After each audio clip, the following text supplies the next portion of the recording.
Hakmarrja është një pjatë që shërbehet e ftohtë. Shqipëria mori hak për atë dhunë të paprecedent të 11 viteve më parë. Mana i mori hak për atë penallti të humbur. Kuqezinjt marrin një fitore historike dhe mbajnë gjallë ëndrrën për në botror. Sfida e luajtur në tokën serbe solli vetëm festë shqiptare, pavarësisht provokimeve të njëpasnjëshme dhe koreve të turpshme nga ana e tifozërisë vendase. Në minutat e para serbët u dukën më kërkues, gjithsesi kuqezinjtë reaguan shumë shpejt.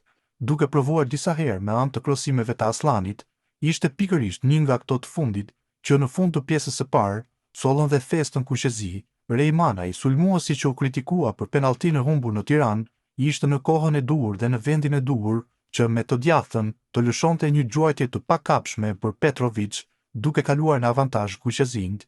Festa me shqiponje sulmosit shqiptar tërboi dhe më shumë serbët, që nuk dinin me çfarë koresh raciste të këndonin. Në pjesën e dytë, serbët tentuan të barazonin sfidën, por në çdo rast, Strakosha u tregua i vëmendshëm dhe i kujdesshëm për të ndalur çdo aksion të vendasve. Pas vërshëllimit së fundit, shpërtheu sërish festa kuqezi, me Shqipërinë që qëndron kështu në vendin e dytë të grupit K me 11 pikë, 4 më shumë se serbët.